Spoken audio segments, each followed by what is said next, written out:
Simbora estudar! O Cooper de Cida, Conceição Evaristo.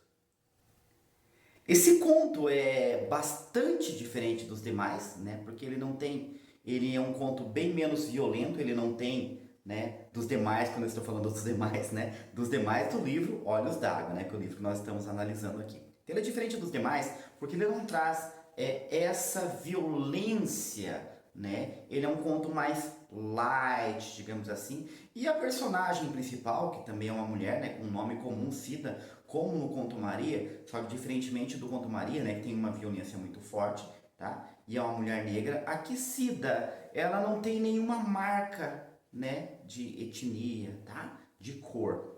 Então, Cida, uma mulher comum. E quem é essa Cida? Já o título, né, nos dá uma dica. O Cooper de Cida, né? Cooper de corrida, tá? O sol vinha sendo molhado na praia de Copacabana. A indecisão do tempo, a manhã vagabunda nos olhos sonolentos dos moradores de rua. O trabalho inconsequente das ondas em seu fazer e desfazer. Tudo isso comprometia o Cooper de Cida. A moça foi diminuindo o passo.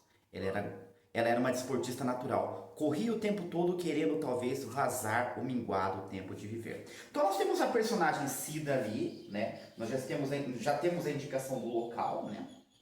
A praia de Copacabana, então está no Rio de Janeiro. E essa personagem ela está fazendo o seu Cooper, né? A sua corrida diária ali, né? Hoje as pessoas não falam muito Cooper, mas, né, lá na década de 80 era mais comum as pessoas falarem Cooper, né, para uma corrida ali.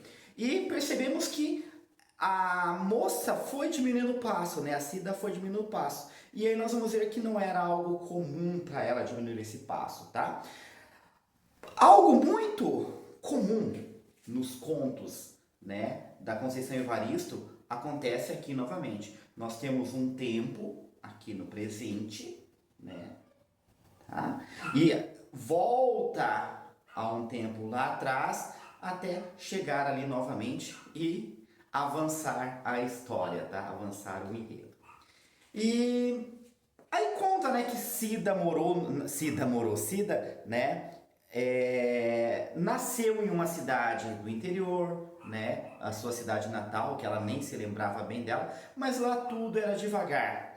E ali, né, no Rio de Janeiro, vindo agora para o presente ali, né? Ela voava pelas escadas, por um exemplo, né, de como ela queria ir rápido. Ela voava pelas escadas porque o elevador era lento, ela não conseguia ficar naquele movimento ali, né? Então, ela sempre era assim, sempre correndo em casa, o tempo todo correndo. Lá na cidade dela, né,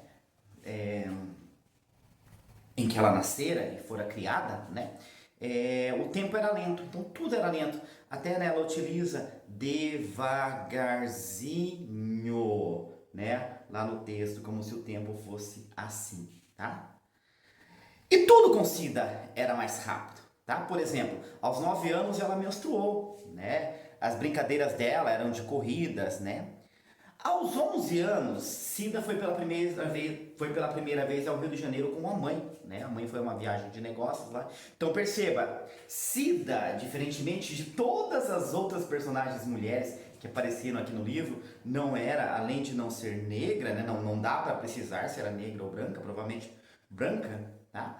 Mas ela tinha uma condição financeira boa, porque a mãe vai a uma viagem de negócios ao Rio, né? E a mãe sempre reclamando lá no Rio da velocidade dos carros, né? Da correria das pessoas, mas Cida bebeu enlouquecida o zigue-zague dos carros, né? Ela amou aquilo. Aos 17 anos, né? Ela conseguiu um emprego, um tio arranjou um emprego para ela e que permitiu com que ela fosse viver na capital. Aí foi a felicidade dela, né? O dia entupido de obrigações, a noite festejada por encontros de rápidos gozos. Os amores tinham de ser breves, tudo era rápido para Cida. Cursos, estudos, somente aqueles que proporcionassem efeitos imediatos. Então, né, ela fazia aqueles cursos, aprenda inglês em 6 meses, né? Garantimos a sua aprendizagem em 180 dias, nada de gastar tempo, né? Curto e raro. Então, Cida era daquela pessoa sempre apressada. E aí volta para aquele momento inicial, tá? Então aqui a gente tem algo, né, nesse conto eu percebo assim algo muito parecido com o que acontece com a Clarice, né? Aquela questão da epifania lá da Clarice, né?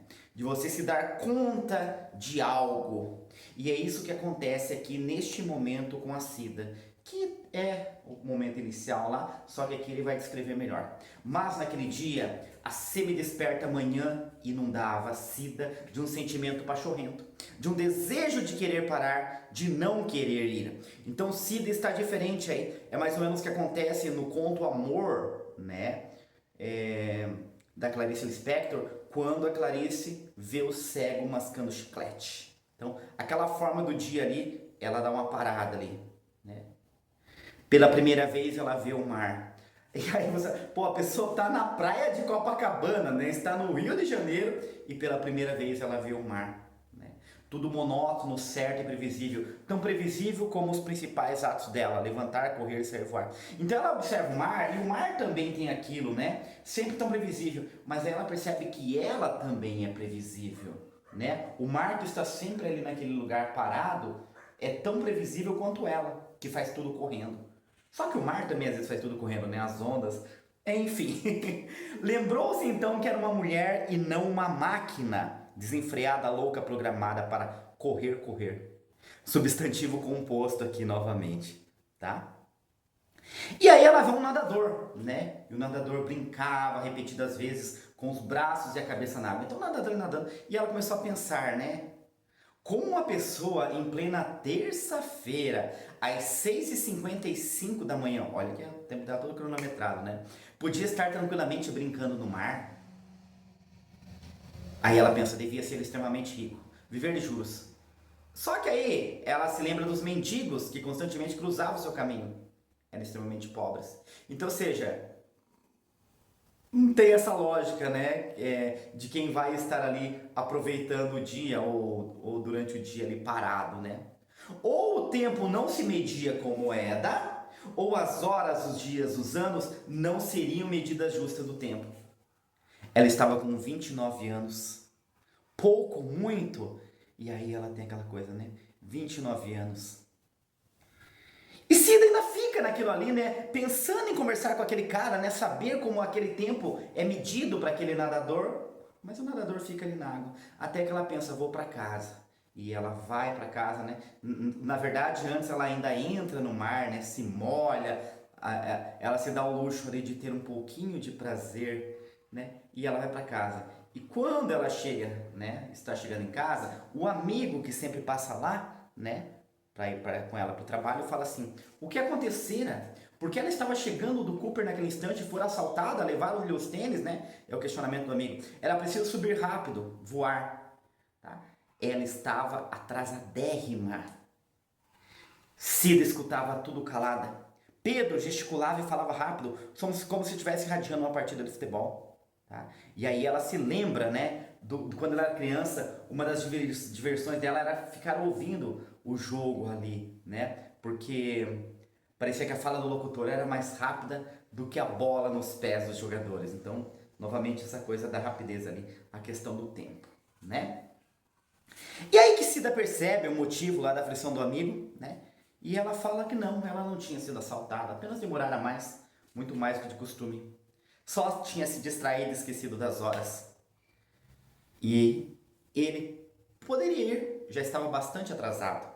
Hoje ela não iria trabalhar, queria parar um pouco, não fazer nada de nada talvez. E só então falou significativamente uma expressão que tantas vezes usara e escutara, mas falou tão baixinho como se fosse o momento único de uma misteriosa e profunda prece, como se ela fizesse uma prece.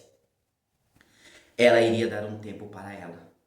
Então ela precisava dar um tempo para ela. É como uma prece. Então é um conto para nós pensarmos, né? Como que nós usamos o nosso tempo? A correria nossa do dia a dia, de nós não percebermos a beleza ao nosso lado. Como eu disse anteriormente, é um conto muito diferente dos outros contos, né? É o conto mais diferente aqui, né?